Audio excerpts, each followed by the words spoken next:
Bonjour à tous. Bienvenue à cette capsule sur l'impact de la COVID-19 sur les pratiques marketing.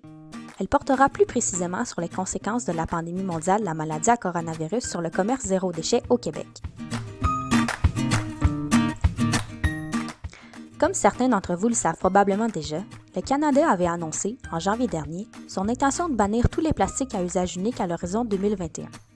Les produits visés par cette interdiction sont principalement les couvercles pour le café, les pailles, les bouteilles et les sacs d'épicerie.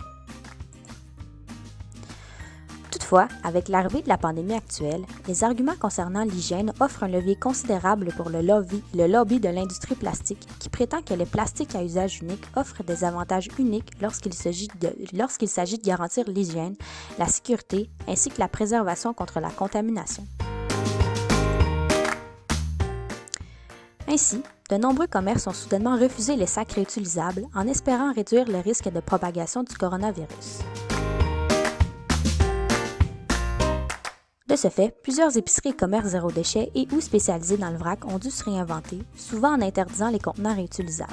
Pour certains d'entre eux, comme la coop Alina à Rimouski, ce sacrifice sert à rassurer leur clientèle. Ainsi, de manière générale, le sac d'épicerie jetable a fait un retour en force partout au Québec. En effet, l'entreprise Emballage EB, située dans la région de Chaudière-Appalaches, a fabriqué environ 2 millions de sacs de plastique dans les 6 derniers mois, contrairement à leur production annuelle habituelle de 500 000 sacs. Selon eux, leur succès est dû au fait que les gens comprennent qu'il y a du positif au plastique. Pourtant, le ministère de l'Agriculture, des Pêcheries et de l'Alimentation du Québec n'a jamais déconseillé l'usage de sacs et de contenants réutilisables et confirme, dans un guide destiné aux commerçants publié en juillet dernier, que les clients peuvent utiliser des sacs réutilisables tant que ces derniers ne sont pas manipulés par les employés. Mais alors d'où provient la crainte de l'usage des sacs réutilisables?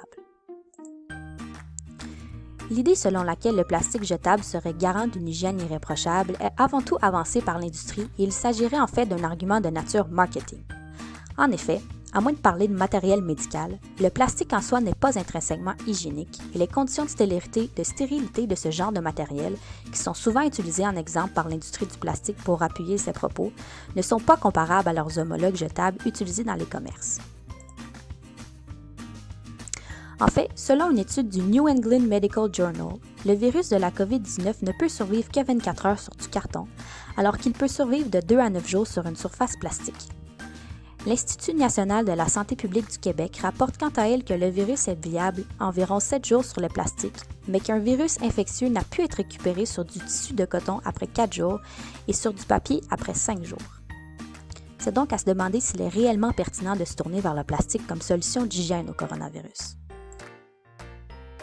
Certains commerces zéro déchet qui ont su respecter leurs valeurs et conserver leurs pratiques durant la pandémie vous diront non. En effet, certaines épiceries en vrac telles que Locaux ou Vrac et Bocaux, en plus de limiter le nombre de clients en magasin, ont mis en place des stations sanitaires, ont intégré des pratiques de désinfection systématique des comptoirs et du matériel, ont mis en place un service de préparation de commandes en ligne dans des contenants réutilisables consignés et ont même commencé à offrir la livraison à domicile. L'ensemble de ces mesures leur ont permis de continuer leurs activités et ce depuis les tout débuts du confinement. Ainsi, en ces temps de crise climatique, il est plus que jamais temps de faire taire les campagnes marketing trompeuses des géants de l'industrie pétrochimique et de laisser place à l'innovation et aux idées de petites entreprises aux grandes idées, et de ne plus faire place à la peur. Donc vous, avez-vous vos sacs?